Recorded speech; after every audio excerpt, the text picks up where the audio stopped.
안녕하세요. 설렁탕집을 운영하고 있는 평범한 40대 여성입니다. 사람이 결혼을 하는 가장 큰 이유는 서로 의지하고 싶은 마음 때문인 것 같아요. 저 또한 그랬고요. 나이가 먹어 늙은 후 옆에 기대고 의지할 사람이 필요하다고 생각했으니까요. 어쩌면 운 좋게도 첫 번째 결혼에 대한 좋은 기억밖에 없었기 때문에 깊게 생각도 하지 않고 섣부르게 결혼을 결정한 거였을 수도 있고요. 사연을 시청하시는 분들 중에서는 결혼을 앞두고 있으신 분이나 재혼을 앞두고 계신 분들이 계실 텐데요.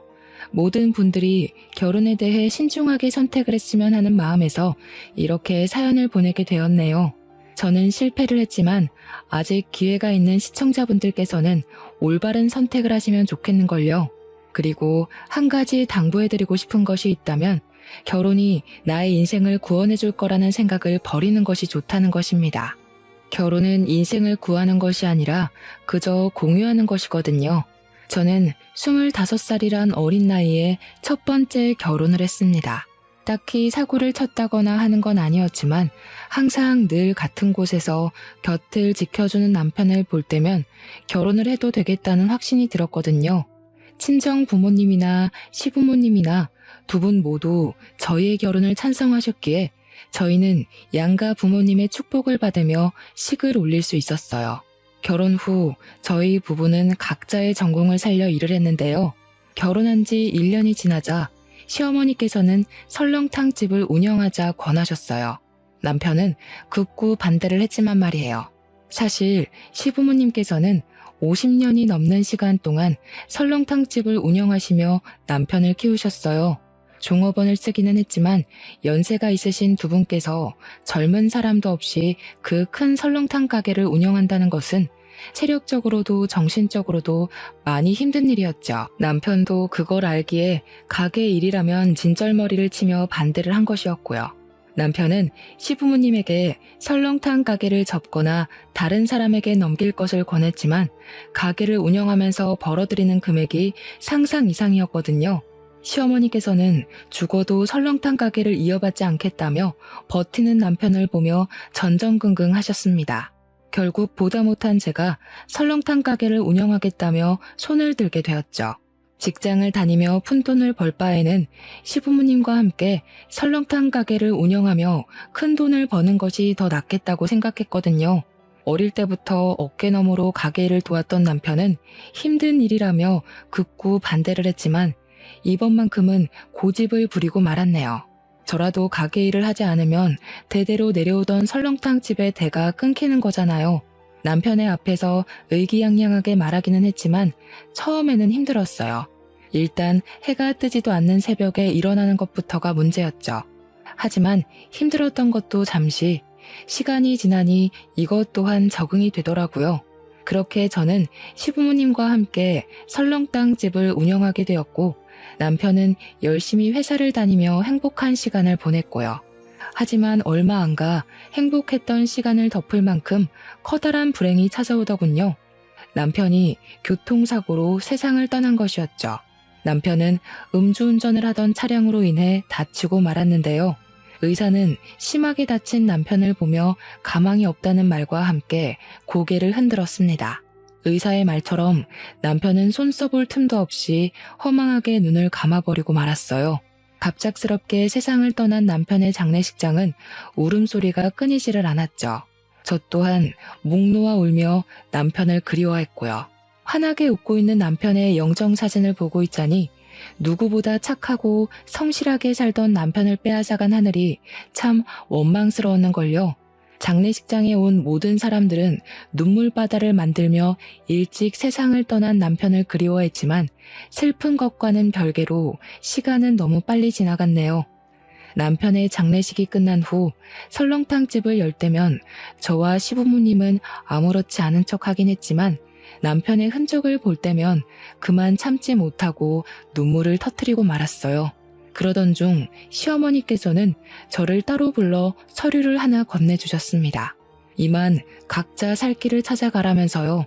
아직 이렇게 젊은데 아들 위하는 욕심 하나에 우리가 어떻게 내 앞길을 막을 수 있겠니?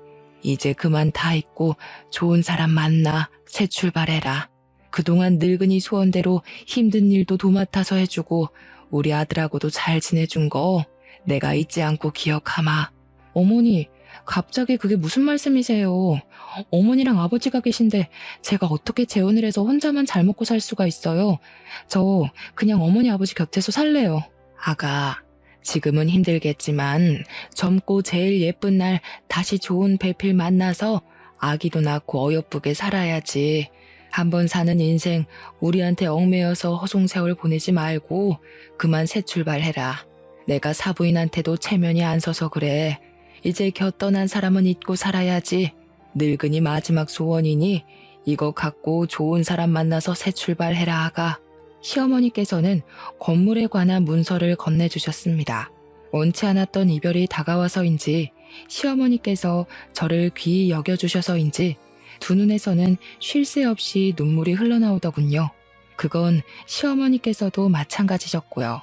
그 후에도 몇 번이나 시어머니에게 재혼을 하지 않겠다고 말씀을 드렸지만 시어머니는 매섭게 저를 내치셨네요. 아마 자신 때문에 제가 재혼을 하지 않을까 하는 걱정 때문이겠죠. 그렇게 저는 딸처럼 금이야 오기야 보듬어 주셨던 시부모님의 품을 떠나 새 출발을 하게 되었네요. 제일 먼저 한 것은 부동산을 찾아가는 일이었어요. 수중에 있는 금액으로 상가를 구하기 위해서였죠. 부동산에 들를 때만 해도 혹시나 마음에 드는 상가가 구해지지 않으면 어쩌나 걱정을 했지만 다행스럽게도 부동산 중개인은 저의 마음에 드는 상가를 구해주기 위해 노력했습니다. 그 덕분에 저는 힘 하나 들이지 않고 괜찮은 상가를 들어갈 수 있게 되었고요. 새로 구하게 된 상가는 위치도 위치였지만 무엇보다 친정 부모님 댁과 가깝다는 점이 참 마음에 들더군요. 가뜩이나 연이은 이별로 인해 헛헛한 속을 부모님께서 채워주시는 것 같았거든요. 어머니께서는 새로운 상가에서 카페나 꽃꽂이 가게 같은 것을 열길 바라셨어요. 괜찮은 남자를 만나기 위해서는 다른 사람들이 보기에 있어 보이는 장사를 해야 한다면서요. 어머니에게는 참 죄송한 말씀이지만 저는 애초에 남들이 다 하는 꽃꽂이나 카페 같은 걸 할 생각이 없었어요. 비록 시부모님과 이별을 하기는 했지만 50년이 넘는 시간 동안 운영하시던 설렁탕집을 저라도 대를 이어서 운영하고 싶었으니까요. 그래서 부모님의 반대도 무릅쓰고 다시 설렁탕 가게를 차리게 된 것이었죠. 간단하게 상가를 수리한 후 바로 영업에 들어가고 저는 장사가 안 되면 어쩔까 하는 걱정을 할 틈도 없이 바쁘게 움직이게 되었어요. 사람들의 소문을 듣고 전국 방방곡곡에서 찾아왔거든요. 부모님께서는 하루라도 빨리 좋은 사람 만나 재혼하길 원하셨지만 가게 일만으로도 눈코 뜰 새 없이 바빴기에 지난 3년 동안 재혼 상대를 찾기는커녕 제대로 된 연애 한번 하지 못하고 일만 하게 되었죠. 하지만 등잔 밑이 어둡다는 말처럼 저는 3년 만에 운명처럼 다가온 사람과 새로운 인연을 시작하게 되었습니다. 바로 건물을 구해주었던 부동산 중개인이었죠. 부동산 중개인은 일주일에 4번은 꼭 저희 가게로 출근 도장을 찍었고 이를 계기로 저희는 허물없는 친구 사이가 되게 되었답니다. 다른 사람에게는 할 수 없던 이야기까지 털어놓으면서요. 친구처럼 허물없이 지내다 보니 부동산 중개인은 어느 순간부터 호감을 표시해 왔는데요. 처음에는 망설여졌습니다. 아무리 서로의 마음에 통한다고 해도 개인의 사정이 있는 여자를 중개인의 집에서 환영할 리가 없잖아요. 하지만 그럴 때마다 중개인은 온전히 저의 편이 되어주겠다 약속을 하였고 진실한 그 마음에 반해 결국 저도 마음의 문을 열게 되었답니다. 부모님께서는 드디어 제가 번듯한 남자를 만나 재혼을 한다며 기뻐하셨지만 중개인 쪽 가족들이 마음에 걸리더군요. 아무리 돈을 많이 번다고 해도 한 번 결혼한 흠이 있는 여자를 반겨줄 분은 없으실 테니까요. 그런데 이런 걱정이 무색할 정도로 예비 시부모님은 오히려 이상한 상상을 한 제가 부끄러울 정도로 잘 대해주셨어요. 차별했다는 것을 알고 있는데도 말이에요. 아이고, 젊은 나이에 신랑 먼저 보내고 얼마나 적적하고 힘들었을까.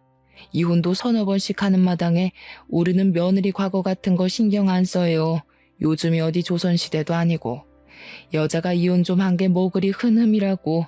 그냥 마음 맞는 사람끼리 살림 차려서 백년해로 하면 그만인걸. 이해해 주셔서 감사합니다, 어머니. 너무 큰 흠이 있어서 어머님, 아버님께서 결혼을 반대하시면 어떡하나 솔직히 걱정을 많이 했거든요. 근데 어머님, 아버님이 이렇게 따뜻하게 대해주시니 제가 괜한 생각을 한 것 같아서 참 부끄럽네요. 앞으로 결혼하고 나면 기쁜 일만큼 힘든 일도 많겠지만 그럴 때마다 어머님, 아버님처럼 현명하게 어려운 일 헤쳐나가도록 하겠습니다. 우리 며느리가 좋은 대학 나왔다고 하더니 역시 배운 사람은 뭐가 틀려도 틀려. 결혼해서 지지고 볶고 싸워도 이혼 안 하고 살겠다는 말을 이렇게 고급스럽게 하잖아. 안 그런가, 임자? 당신, 괜히 결혼도 안 한 애들 앞에서 입방정 떨어서 집안 망신시키지 말고 점잖게 좀 있어요. 결혼도 안 한 마당에 시아버지가 무게도 없이 촐싹거리면 며느리가 당신을 뭐라고 생각하겠어요? 제발 채통 좀 지켜요. 우리 이이가 아가씨 같은 며느리 볼 생각에 기뻐서 호들갑을 떤 거니까 너무 안 좋게 생각하지는 말아요. 알았죠? 그럼요. 오히려 아버님께서 워낙 밝으셔서 좋은걸요. 제가 기준 씨도 잘 만났지만 어머님, 아버님 같이 다정하고 쾌활하신 분과 가족이 될 수 있어서 참 다행인 것 같아요. 그럼요. 우리 집이 돈이 없어서 그렇지 화목하기는 얼마나 화목한데. 아가씨는 우리 집에 시집 온 걸 감사하게 생각해야 된다니까. 어머님, 아버님을 보니 이 사람과 결혼을 결심하길 참 잘했다는 생각이 들었어요. 아무리 남편이 좋다고 해도 시부모의 등살 때문에 부부의 인연을 다하지 못하고 헤어지는 사람들이 얼마나 많은데 저희 시부모님께서는 힘이 있는데도 불구하고 흔쾌히 저를 가족으로 받아주시니 참 감사한 일이었죠. 결혼을 한 후에는 하루하루가 행복했습니다. 남편과 함께 신혼을 즐기고 있자니 오랫동안 잊고 있던 행복감이 물밀듯이 밀려왔는걸요. 한 가지 아쉬운 것이 있다면 시부모님께서는 가끔씩 아무런 연락도 없이 불쑥불쑥 신혼집을 찾아오신다는 문제가 있었지만 그건 큰 문제가 되지 않았어요. 가끔 불편하기는 해도 모든 것이 친해지고 싶어서 한 행동이신 거니까요. 곧 가족으로서 빠르게 적응하고 나면 이런 행동은 없어질 거라고 굳게 믿었고요. 하지만 이건 어디까지나 혼자만의 착각이더군요. 시부모님께서는 쾌활하게 가족으로 맡아주신 것이 아닌 잠깐 자신들의 욕심을 위해 쾌활한 척 탈을 쓰고 연기를 하고 있는 것이었죠. 결혼한 지 4개월이 조금 넘어갈 무렵 시어머니의 생일잔치로 인해 모든 가족들이 시댁으로 모이게 되었는데요. 시어머니께서 받은 모든 선물을 받으신 후 술판이 벌어지게 되었어요. 술잔을 주고받던 중 술기운이 잔뜩 오른 남편은 도련님에게 실언을 하게 되었습니다. 설렁탕 가게를 운영하며 얼마를 벌어들이는지 대략적인 수입을 공개해버린 것이죠. 남편의 입을 막아보려 했지만 한번 뱉어진 말은 다시 주워 담을 수가 없었고 수입 이야기를 들은 도련님은 두 눈을 동그랗게 뜨며 놀란 표정을 지었네요. 아마도 평범한 설렁탕 가게를 운영하면서 대기업에 다니는 자신보다 경제적으로 더 풍족할 줄은 몰랐던 모양이었어요. 약간의 정적이 있은 후 도련님은 농담 반 진담 반으로 툭툭 농담을 던지기 시작했죠. 기분 좋은 농담이었다면 저 또한 웃는 낯으로 대했겠지만 도련님이 건넨 농담은 상당히 기분이 나쁘더라고요. 시댁 식구들이 다 모인 자리에서 전 남편의 이야기를 꺼내니 기분 좋게 대하는 것이 더 이상한 거잖아요. 이야, 우리 형수님 지금 보니 완전 날로 먹으면서 돈 버시네. 요즘 사람들 설렁탕이라면 잘 먹지도 않아서 간신히 입에 풀칠이나 하고 사실 줄 알았거든요. 의외네요. 힘 하나 안 들이고 떼돈 벌 줄 알았으면 나도 뼈 빠지게 공부해서 취업하는 게 아니라 설렁탕집이나 여는 건데. 말 나온 김에 나도 회사 때려치우고 설렁탕 가게나 하나 차릴까 봐요. 제대로 된 대학도 안 나온 형수도 이만큼 돈 벌어서 먹고 사는데 나라고 못할 건 없잖아요? 역시 우리 아들은 좋은 대학을 나와서 그런가 머리 하나는 기가 막히게 좋다니까. 여자 혼자 일하는 게 얼마나 힘든 일인데. 아가, 이참에 내 시동생한테 가게를 맡기는 게 어떻겠니? 원래 장사든 큰일이든 남자가 나서서 해야 잘 되는 법이잖니. 물론 여자 혼자서 그 큰 가게 운영한 것도 참 대단한 일이긴 하지만 그래도 가게 명의는 남자 이름으로 되어 있어야지.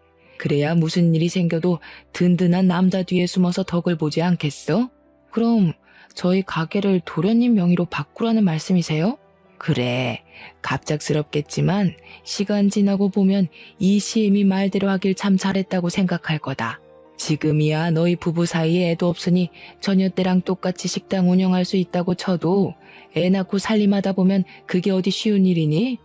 집안일 하면서 애 보기도 벅찰 텐데 나중에 절절 매면서 일면식도 없는 사람한테 가게 맡겨서 홀랑 사기당하는 것보다 가족한테 맡기고 편하게 식당 일 봐주면서 월급 받아 먹는 게 좋지. 잠깐씩 일하고 월급 200씩 가져가면 그것만큼 좋은 직장이 어디 있니? 결혼한 여자는 어떻게 됐던 남자 주머니에서 나오는 돈을 받아 먹어야 편한 법이야. 서방도 있는 여자가 돈 욕심 부리는 것도 안 좋은 거다. 에이 엄마, 아무리 그래도 사장님이었는데 200이 뭐예요? 만지던 돈이 있는데 못해도 250은 줘야지. 형수, 저 그렇게 쪼잔한 놈 아닌 거 아시죠? 저한테 가게 맡겨주시면 일 안 나오셔도 달에 250은 챙겨드릴 테니 저한테 가게 넘기는 거 잘 생각해 보세요. 형이랑 현수님 나이도 있는데 이제 편하게 애 가질 생각해야죠. 아무리 그래도 형이 우리 집 장손인데 우리 엄마한테 번듯한 아들 하나는 안겨줘야 될 거 아니에요. 참 기가 막혔습니다. 정중하게 부탁을 해도 분점을 내줄까 말까인데 아예 가게 명의를 도련님 앞으로 바꾸라뇨. 실망한 것도 한두 가지가 아니었지만 그 중에서도 제일 기가 막힌 것은 아이를 낳으면 당연히 육아는 엄마의 몫이라고 생각하는 시어머니의 행동이 제일 어이가 없었네요. 아이를 낳는 것은 부부 두 사람의 노력으로 이루어지는 건데 아이를 키우는 것은 온전히 엄마만 해야 된다니요. 말이 안 되잖아요. 입을 꾹 다물고 있자 도련님은 제 손을 잡고 일어나며 당장 명의부터 바꾸자고 말을 하더군요. 콧노래를 부르며 겉옷을 걸치는 시어머니도 강제적으로 손을 잡아 끄는 도련님도 참 뻔뻔하다는 생각이 들었습니다. 이대로 멍청하게 있다간 아무런 노력도 안 한 사람들에게 그대로 가게가 먹혀버릴지도 모른다는 불안감도 같이 느꼈고요. 그래서 도련님에게 잡힌 손을 빼내며 단호하게 설명을 했죠. 아무리 생각해도 이건 아닌 것 같네요. 제가 설렁탕 가게 운영하는 3년 동안 도련님이 저한테 도움 준 적 한 번도 없잖아요. 어머니도 마찬가지고요. 말이야 제가 걱정되어 그러는 거라고 하지만 실상은 지금 운영하는 가게가 돈이 잘 벌린다고 하니까 어떻게든 가게에 자기 숟가락 올리려고 용쓰는 거잖아요. 지금 도련님이 하시는 행동은 남의 재산 날로 먹으려고 하는 도둑놈이랑 다를 게 없는 거예요. 형수 말씀이 좀 지나치신 거 아니에요? 저도 돈 벌 만큼 버는 놈입니다. 도둑이라뇨. 듣기 거북하네요. 제가 말하는 게 듣기 거북하셨나요? 저도 똑같아요. 노력이라고는 털끝만큼도 안 한 사람이 돈 된다는 말에 군침 흘리면서 유관이 뭐니 쓸데없는 말 갖다 붙이면서 가게를 통째로 삼키려고 하는데 기분이 좋을 리가 없죠. 가족이라고 이름표만 붙여놓는다고 해서 모든 일이 용서되는 건 아니잖아요. 아가, 너 지금 시애미도 있는데 시동생한테 그게 무슨 말버릇이냐? 도련님한테 버릇없이 굴었던 건 사과드리겠지만 어머니께서도 다 가족이 되는 과정에서 겪는 문제라고 생각하고 너그럽게 이해해 주세요. 피 섞인 가족들끼리도 돈 때문에 싸우는 세상에 피 한 방울 안 섞인 가족끼리 돈 문제 가지고 싸우면 얼마나 보기 흉하겠어요. 조금 정없이 들릴 수도 있겠지만 이렇게 선을 그어놔야 나중에 돈 문제로 얼굴 붉힐 일이 없죠. 계획대로 가게를 갖지 못해서인지 아니면 자신의 잘못을 꼭 집어 민망했기 때문인지 시어머니와 도련님의 얼굴은 붉게 상기되어 있었습니다. 결혼한 지 1년도 안 된 며느리가 자신들에게 따박따박 말대답을 할 줄은 꿈에도 몰랐겠죠. 하물며 저는 한번 결혼을 했다는 흠까지 달고 있었으니까요. 저 또한 시댁 식구들과 얼굴을 보고 부딪히며 돈 문제로 싸우고 싶지는 않았어요. 하지만 처음부터 허술한 모습을 보인다면 다음에는 더 큰 것을 바랄 게 틀림없었기에 어쩔 수가 없었는걸요. 도련님과 싸움이 있은 후 저를 대하는 시부모님의 태도는 전과는 많이 달라졌습니다. 설거지조차 하지 못하게 하셨던 시부모님께서는 소위 말하는 시자 노릇을 하기 시작했거든요. 밤 11시가 넘는 시간에 자신의 다리가 아프다는 이유로 차로 1시간이 넘게 가야 하는 시댁으로 저만 부른다거나 허락도 없이 집에 들어와 살림살이에 대한 꾸중을 늘어놓는 행동을 서슴없이 하셨죠. 이쯤 되면 왜 이혼을 하지 않고 살았냐고 물어보실 텐데요. 이유는 간단했습니다. 시댁 식구들 사이에서 남편은 갈등을 중재하기 위해 부단히 노력을 했으니까요. 하루하루 살얼음판 같은 시간을 보내던 중 도련님께서도 결혼을 하며 아파트로 이사를 가기로 했는데요. 아쉽게도 1억이 모자라 평수가 작은 집으로 이사를 가야 된다고 하소연을 하더군요.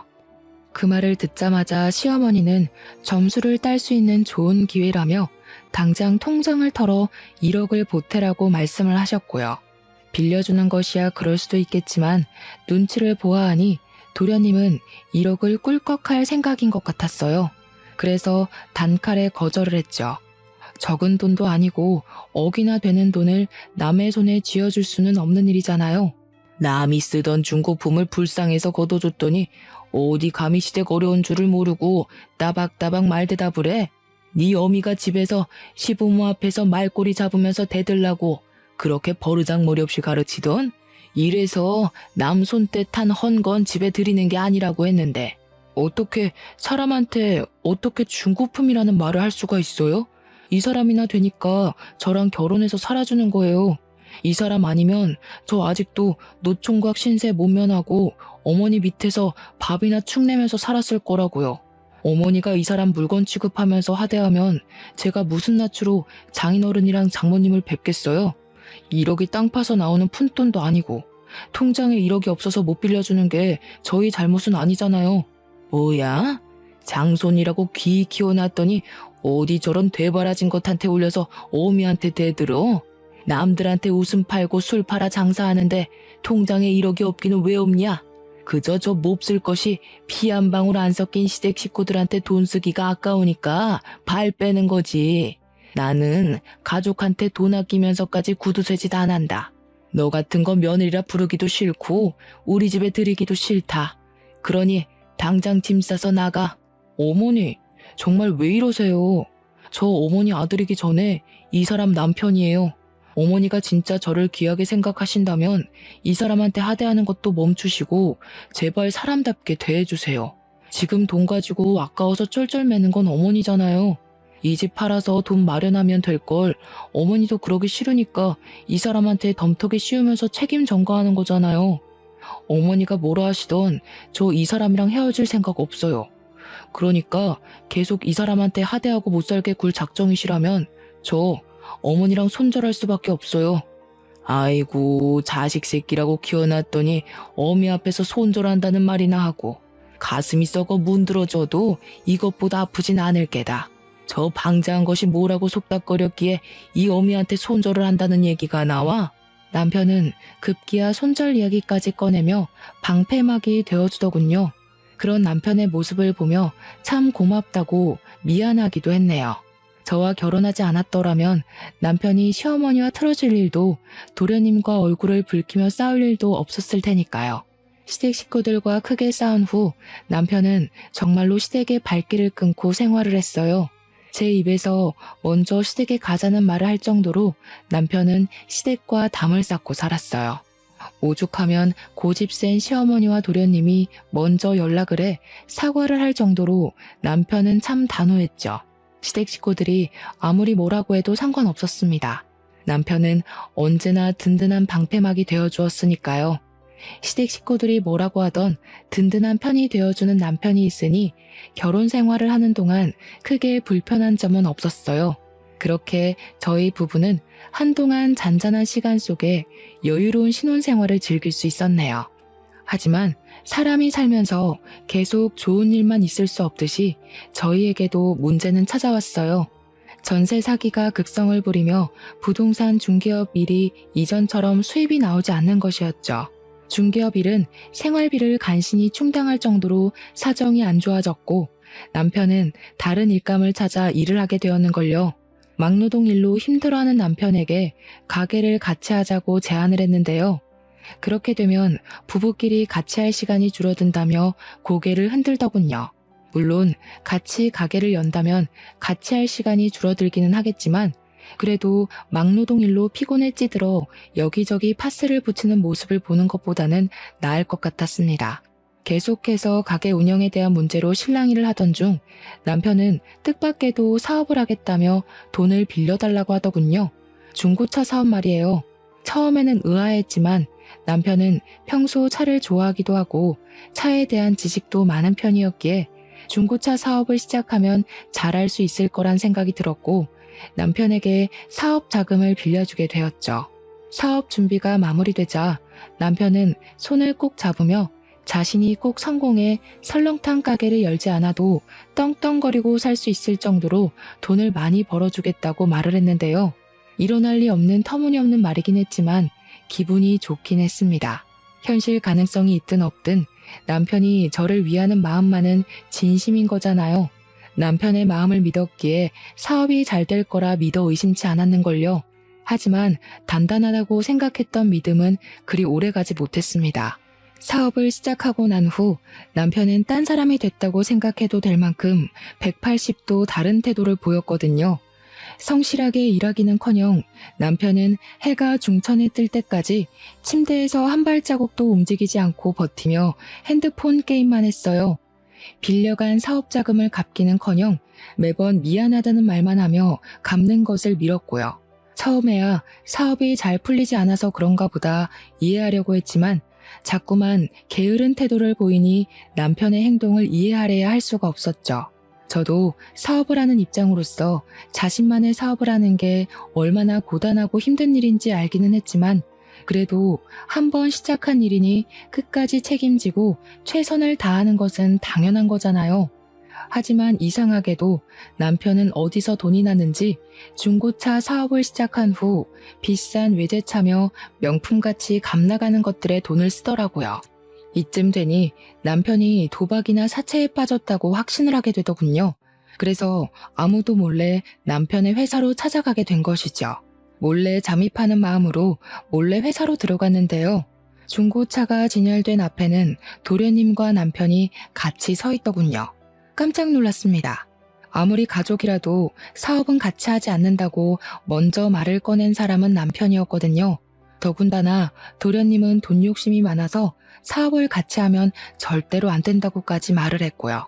남편과 도련님의 눈을 피해 몸을 숨기고 있자 둘이 하는 대화가 들려왔어요. 대화를 엿들을 생각은 아니었지만 거리가 가까운 편이라 그런지 둘의 대화는 너무 선명하게 들려왔습니다. 진짜 형은 비위도 좋아. 도대체 형수 같은 드센 여자랑 어떻게 한 이불 덮고 사는 거야? 시댁 식구한테도 그렇게 쏘아붙이는데 다른 때는 어떻겠냐고. 솔직히 나는 형수가 전에 한번 갔다 오기도 했으니까 우리 집에 바싹 엎드려서 자기 간이랑 쓸개도 다 내주면서 살 줄 알았다? 엄마도 그거 보고 형이랑 형수 결혼시킨 거잖아. 근데 웬걸 발톱만한 일에도 손해보려고 하면 발작을 일으키면서 난리를 피우는데 어우, 나는 억만금을 준다고 해도 형수 같은 여자랑 못 살아. 네가 그러니까 아직도 월급쟁이 신세 못 면하고 사는 거야. 큰돈 벌려면 기센 여자 비위 맞출 능력 정도는 있어야지. 너는 공부 잘하는 것만 성공인 줄 알았지? 인생에서 공부머리보다 더 중요한 게 눈치머리야. 막말로 만날 구박하는 상사랑 사는 것보다야 드세더라도 마누라랑 살면서 돈 빼는 게 훨씬 낫지. 그리고 그렇게 즐기고 드센 여자들이 또 잘해주면 금방 넘어와요. 형, 잔머리 하나는 끝내준다니까. 형수한테 돈 뜯어내려고 우리끼리 짜고 친다고 누가 생각이나 하겠어? 그래도 형수 계속 데리고 살 생각은 아니지? 통장 잔고 다 뽑아먹고 나면 바로 버려야지. 너 같으면 찔러도 피 한 방울 안 나올 것 같은 여자랑 애 낳고 100년애로 하면서 살 수 있겠냐? 그나마 돈이라도 있으니까 씹히지도 않은 질긴 성격 받아주면서 있는 거지. 자고로 결혼은 네 형수처럼 남자 알기를 자기 발밑으로 보는 여자가 아니라 남편만 아는 순종적인 여자랑 하는 거야. 아, 불쌍한 우리 형수. 형수는 자기 남편 속이 이렇게 시커먼 줄 생각도 못할 텐데. 생각해보면 형수도 안 되긴 했어. 젊어서 남편 먼저 보내고 재혼한 남자는 숟가락으로 자기 통장 잔고 퍼먹을 생각만 하고 있으니 불쌍하긴. 과부 인생 잠깐이나마 구제해준 걸 고맙게 생각해야지. 입을 틀어막으며 튀어나오려는 목소리를 참기는 했지만 두 눈에서 흘러내리는 눈물까지는 어쩌지 못했는걸요.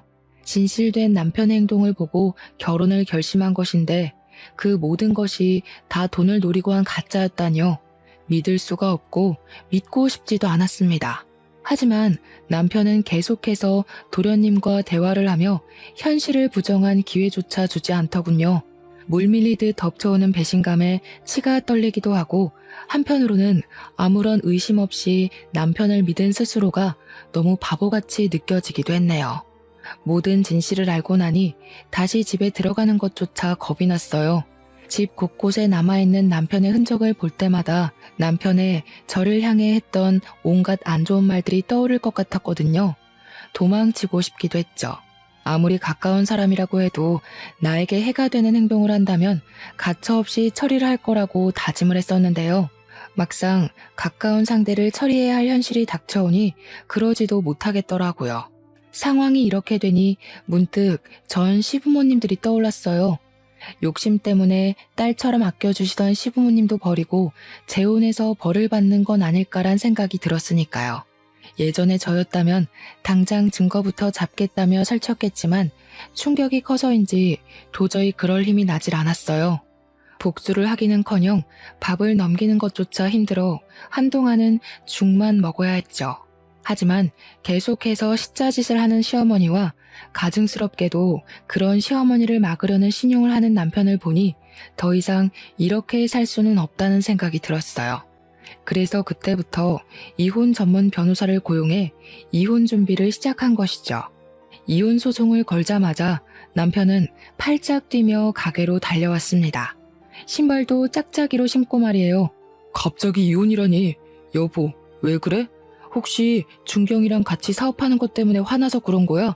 그런 거라면 내가 사과할게. 나는 당신이 준경이를 너무 싫어하니까 같이 동업하는 거 말했다가는 너무 싫어할 것 같아서 비밀로 한 건데 당신이 싫다고 하면 준경이한테 당장 사업에 손 떼라고 할게.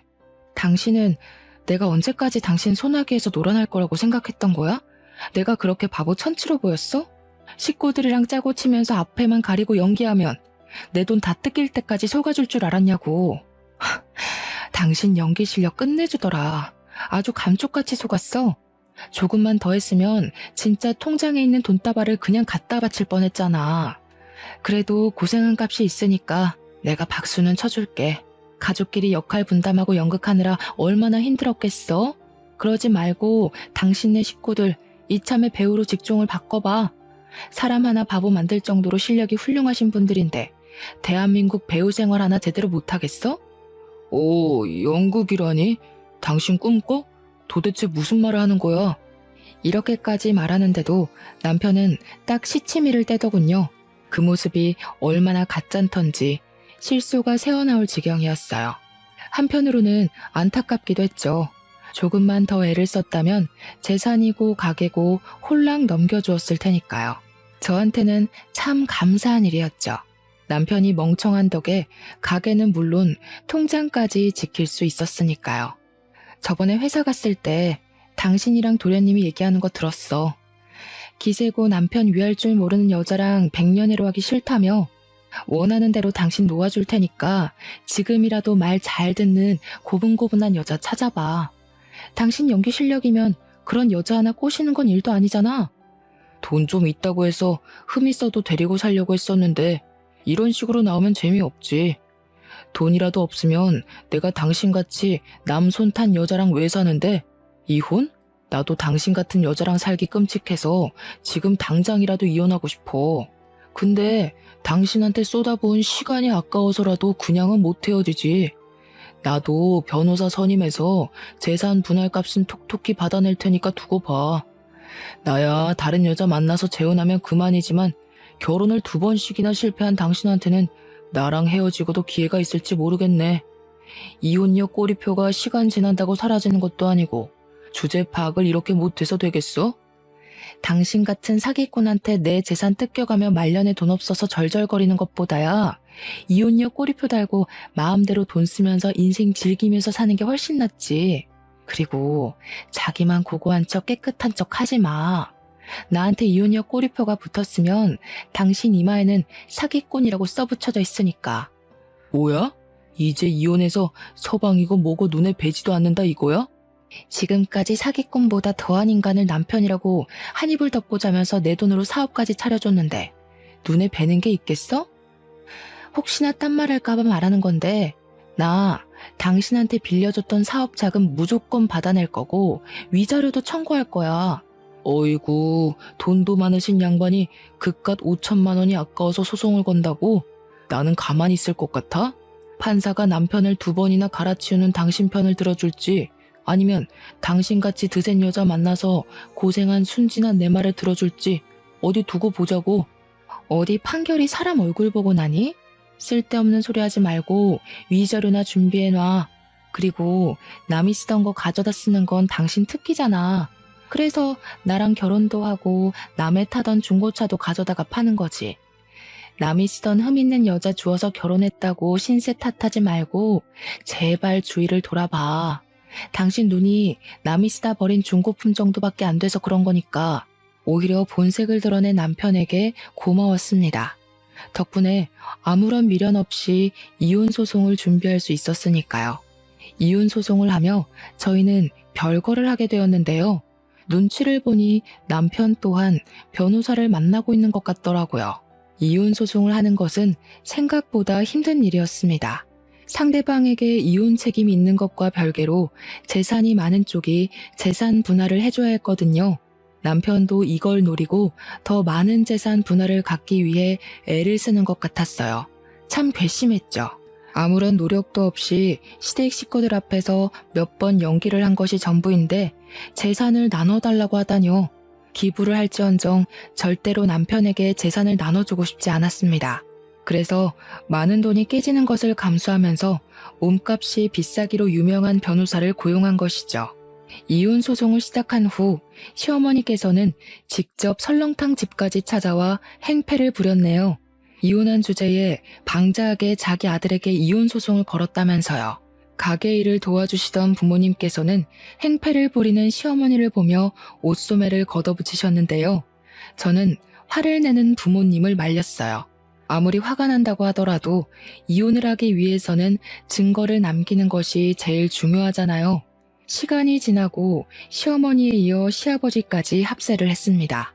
결국 거세지는 난동에 부모님은 가게 문을 박차고 나가 화를 내셨죠. 도대체 딸 교육을 어떻게 시켰길래 이혼녀 딱지단 주제에 우리 아들한테 이혼을 요구한답니까? 사부인은 애한테 시댁 식구들을 발밑으로 봐도 좋고 자기 인생 구해준 남편한테 막대해도 좋다고 가정교육을 그렇게 개같이 가르치셨습니까? 아이고, 누가 들으면 그쪽 아들은 아주 대통령감인 줄 알았게요.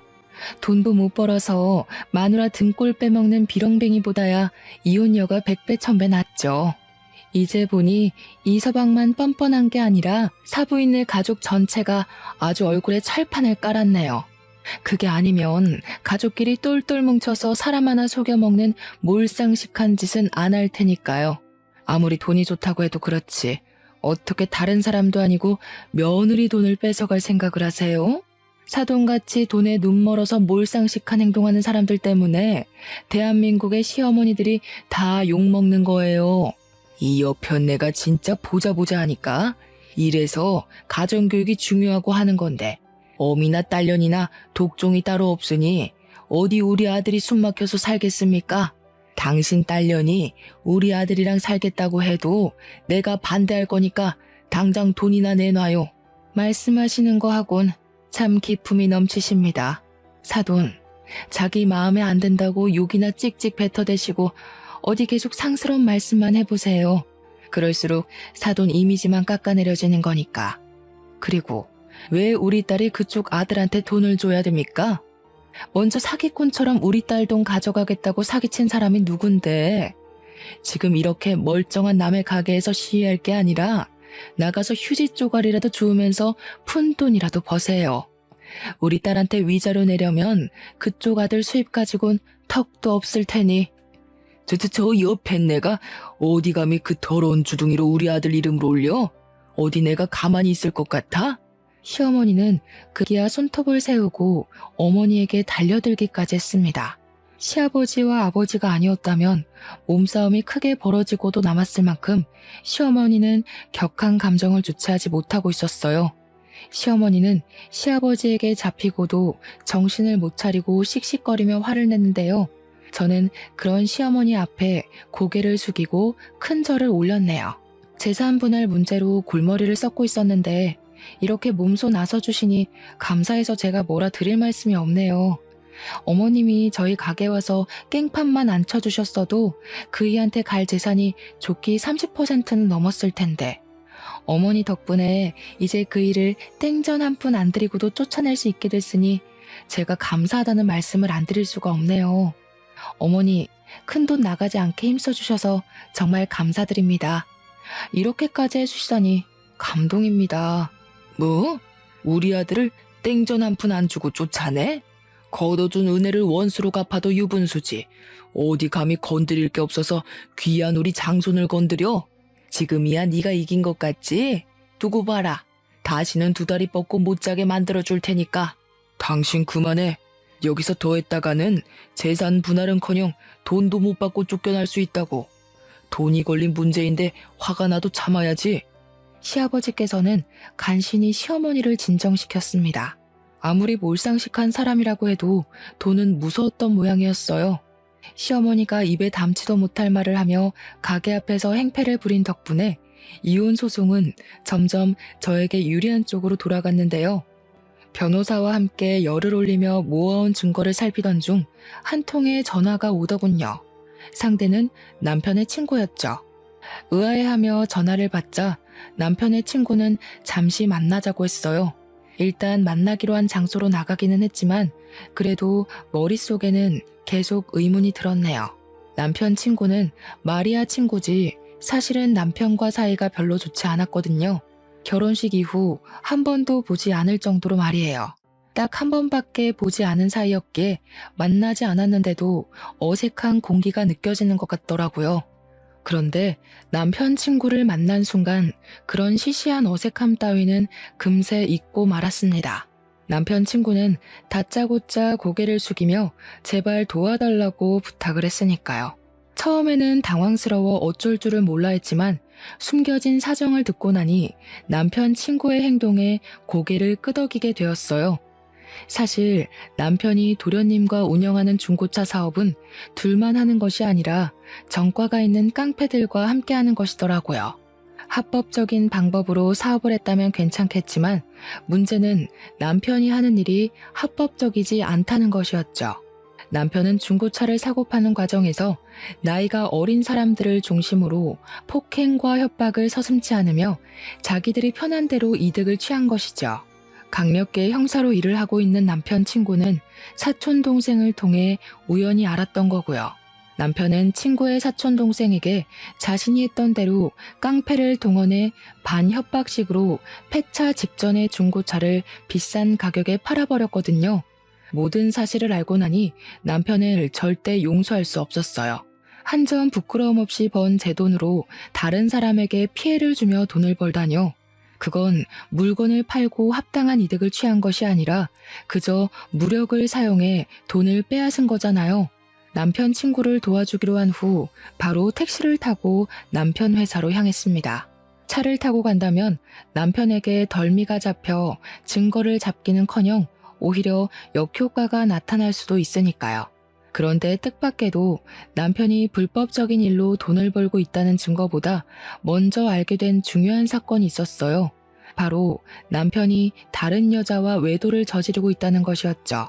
남편은 제가 와 있는 줄도 모른 채 다정하게 내연녀와 깨어는 채 비싼 외제차를 타고 어디론가 향하더군요. 남편이 외도를 저지르고 있다는 것을 발견했을 때는 배신감이 들기는 했지만 그렇다고 사경을 헤매며 모든 것을 포기할 정도로 힘들지는 않았네요. 이미 남편이 회생 불가능한 쓰레기인 걸 안 상태였기에 크게 충격적이지 않았거든요. 남편이 외도를 저지르고 있는 것을 카메라에 잘 담은 후 담장 너머로 사무실을 크게 돌았는데요. 아무래도 혼자서 증거를 잡기는 어렵겠더라고요. 그래서 친한 동생에게 사정을 말한 후 남편 회사에 청소부로 취업을 해달라고 부탁을 하게 되었죠. 마침 남편의 회사에서는 청소부를 구하고 있었기에 참 다행스러운 일이었죠. 그렇게 한 달 동안 친한 동생은 착실하게 자신이 모은 증거를 가져다 주었는데요. 모아놓은 증거를 본 순간 서류를 바닥에 떨어뜨리고 말았습니다. 남편은 그동안 협박만 한 것이 아니라 대포차와 도난 차량을 유통하고 거래하는 등 온갖 더럽고 불법적인 일은 다 저지르고 다니면서 돈을 벌고 있다는 사실을 알게 되었거든요. 남편이 고쳐 쓸 수 없는 쓰레기라는 것은 알고 있었지만 이 정도 악취를 줄은 몰랐는걸요. 고생해서 증거를 모아준 동생에게 두둑한 보상을 한 뒤 바로 남편 친구에게 전화를 걸었죠. 남편 친구는 바로 이 정도면 바로 구속을 할 수 있을 것 같다며 고맙다는 인사도 잊지 않고 해주었는데요. 운명의 장난인지 잠잠하던 핸드폰이 울리며 전화가 오더라고요. 남편한테 말이에요. 전화를 받자 남편은 다짜고짜 병원으로 오라고 하더군요. 알고 보니 만취한 상태로 음주운전을 하던 도련님이 화물차와 충돌을 하는 바람에 크게 다쳐 입원을 하고 있던 것이었죠. 병원에 가보니 시어머니는 의식을 잃은 도련님 앞에서 목 놓아 울며 도련님과 사고가 난 화물차 주인을 저주하고 있었습니다. 정작 불쌍한 것은 아무 죄가 없는 화물차 주인인데 말이에요. 잠자코 앞에 서 있자 시어머니는 갑자기 저의 멱살을 잡으며 화풀이를 하기 시작했어요.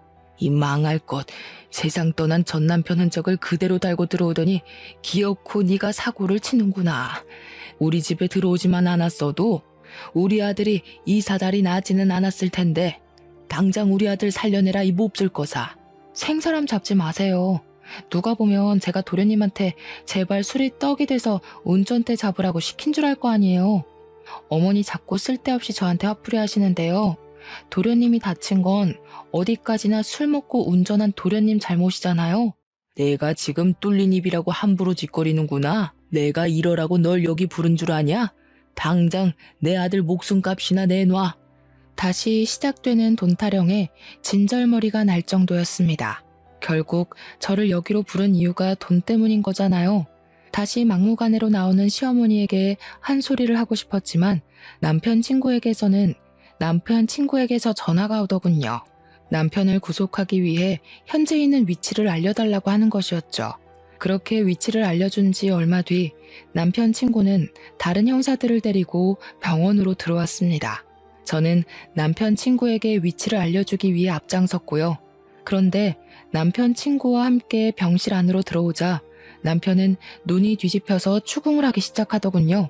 자신 몰래 바람을 피웠냐면서요. 어이가 없었습니다. 자신은 대놓고 다른 여자와 의도를 즐겨놓고 추궁을 하다뇨. 식당에서 해프게 웃음 흘리고 다닐 때부터 알아봤어야 하는 건데 바람을 피워도 하필 내가 아는 사람이랑 피울 건 뭔데? 그래, 결혼도 2번 했는데 바람이라고 못 피울 거야 없지. 원래 유책 배우자는 가지고 있던 재산 더 내놔야 되는 건 알고 있지. 이 일을 계기로 당신 가지고 있는 재산은 깡그리 긁어올 테니까 각오해. 마누라 재산 탐내기 전에 같이 경찰서부터 가줘야겠는데 이 자식이 남의 마누라랑 바람 피운 주제에 경찰서는 무슨 경찰서야? 형사식이나 되는 놈이 남의 마누라랑 바람 피운 주제에 뭐가 그렇게 잘나고 당당하게 고개를 빳빳이 들고 있는데 나 너한테도 상간남 소송 걸 테니까 두고 봐. 남편 친구는 아직도 정신을 차리지 못하는 남편을 한심하게 쳐다본 후 밖에서 대기하고 있던 형사들을 불러 남편의 손목에 수갑을 채우게 했습니다. 그제야 현실을 깨달은 남편이 당황하며 설설 기기 시작했고요. 환자가 있는 병원에서 무슨 행패냐? 형사라는 자식이 어디 죄 없는 내 아들 손목에 수갑을 채워? 죄를 지었으니까 수갑을 차는 거죠. 불법적인 일하면서 남의 눈에 피눈물 나게 했는데 이 정도 수갑 차는 거야 대수도 아니죠. 남편 친구는 그동안 남편이 저질렀던 모든 악행을 간단하게 설명했는데요. 그 말을 듣자마자 시어머니와 남편은 금세 바닥에 무릎을 꿇으며 싹싹 빌기 시작했습니다. 제발 감옥에 가지 않을 수 있게 도와달라면서요. 나 이대로 감옥 가면 당신한테 위자료 주기는커녕 빌렸던 돈 원금도 못 갚을지 몰라. 우리 사이가 틀어져서 이혼하는 건 맞지만 당신 돈은 지켜야 할 거 아니야. 그러니까 비싼 변호사 써줄 거지? 내가 정신 나갔다고 원금보다 비싼 돈 발라가면서 당신한테 비싼 변호사 붙여주게? 왜? 그동안 깡패들이랑 순진한 젊은 애들 협박해서 돈 맛볼 때는 이렇게 수갑차게 될 거라고는 생각도 못했나 보지? 쓸데없는데 힘 빼지 말고 그냥 조용히 가서 죗값이나 달게 받아. 그게 당신이 할 수 있는 유일한 속죄의 길이니까. 아이고 아가, 작은 애도 사경을 헤매는 와중에 우리 장손까지 없으면 나는 어떻게 살라고. 이 늙은이 마지막 소원이라 생각하고 제발 도와주렴. 내가 이렇게 싹싹 피마. 어머니, 남들 괴롭히고 죄 지은 게 어머니가 무릎 한번 꿇는다고 해서 없어지는 건 아니잖아요. 어머니가 저한테 맨날 하시던 말씀 있잖아요. 제대로 교육도 못 받아서 이혼도 2번씩이나 하고 사는 거라고. 어머니도 마찬가지세요. 어머니가 아들을 양심 없게 키우신 덕분에 이 사람 죗값 받는 거니까 업보라 생각하고 너무 억울해하지 마세요. 시댁 식구들은 뒤늦게 잘못을 빌며 바닥에 엎어졌지만 이미 늦은 후였습니다. 남편은 조사를 받은 후 6개월간의 사업정지와 2천만 원의 벌금형이 내려졌죠. 남의 돈을 빼앗은 악질짓을 해놓고 고작 벌금형으로 끝난다는 것이 화가 나더군요.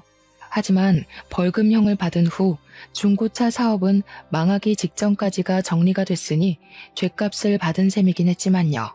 사업을 접은 후 남편은 툭하면 가게를 찾아와 2번 이혼 후 혼자 살면 안 좋은 점들을 나열하며 재결합을 요구하는데요. 차라리 사람들의 손가락질을 받으면 받았지 죽었다 깨어나는 한이 있더라도 남편과 다시 잘해볼 생각은 손톱만큼도 없습니다. 애원이 통하지 않자 남편은 시부모님까지 데리고 와 같이 엉터리로 적힌 각서를 내밀며 다시 잘해보라고 말을 했어요. 각서에는 2번 다시 시댁과 연락하지 않겠다는 내용이 적혀 있었고요. 아들이 재결합하지 않는다고 하자 쪼르르 달려와 같이 무릎을 꿇기까지 하는데 시댁과 연을 끊고 산다니 절대 지켜지지 않을 내용이었죠. 자꾸 가게 찾아와서 영업 방해할 시간 있으면 나가서 돈이라도 벌어. 나한테 빌린 돈 아직도 안 갚았잖아. 위자료에 빌린 돈에 갚을 게 한두 가지가 아닌데 태평하게 무릎이나 꿇고 있으면 어떡해. 나는 당신한테 10원 한 장까지 다 받아낼 거니까 소송 걸리기 싫으면 가서 돈이나 벌어. 아무리 내가 잘못을 했다고 해도 같이 산 세월이 있는데 이 정도 잘못은 눈 감아줘야 되는 거 아니야? 앞으로 내가 잘할게. 인생에 딱 한 번 있을 실수라고 생각하고 제발 받아줘. 지금 당신을 다시 받아주면 이 일을 시작으로 사는 내내 사고치고 돌아다닐 텐데 내가 뭐가 아쉬워서 당신이 질질 흘리고 다닌 뒤치다거리만 하고 살아야 되는데 나 이래야 되니까 쓸데없는 소리 하지 말고 당장 나가. 자꾸 가게 앞에 버티고 서 있으면 당신 친구 부를 거야? 당신도 자존심이라는 게 있을 텐데 또 불미스러운 일로 친구 얼굴 보고 싶지는 않을 거 아니야. 재결합이 실패하자 남편은 작전을 바꾸었는지 말도 안 되는 금액을 부르며 재산 분할을 요구했어요. 원래라면 결혼한 지 3년이 지난 후였기에 남편에게 가지고 있던 재산을 나눠주는 것이 맞았지만 남편이 저지른 사건과 외도를 한 것을 증거로 제출하니 반대로 남편이 저에게 위자료를 줄 처지가 되었죠. 남편은 제발 위자료를 받지 말아달라며 부탁을 했지만 저는 그동안 받았던 모욕을 생각해서라도 위자료를 다 받아냈네요. 현재 남편과 모든 것을 끝낸 저는 가게 일에만 열중하며 살고 있어요. 속사정을 잘 알지 못하는 사람들은 여자 기가 세서 이혼을 한 거라면서 수군거리기도 하지만 무능력하고 찌질한 남편 때문에 속을 끓으며 사느니 차라리 혼자서 벌어 놓은 돈이나 펑펑 쓰며 사는 것이 훨씬 나을 것 같다고 생각하게 되었죠. 현재 결혼으로 인해 자신이 하고 있는 일을 그만두기로 결심한 분들이 있다면 절대 그러지 말라고 말씀드리고 싶습니다. 사랑과 별개로 개인의 경제적인 능력은 꼭 필요하니까요.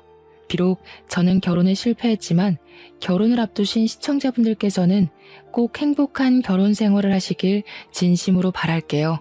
그럼 지금까지 저의 이야기를 들어주신 시청자분들에게 감사의 인사를 올리며 마침표를 찍도록 하겠습니다. 사연을 들어주신 시청자분들 진심으로 감사드립니다.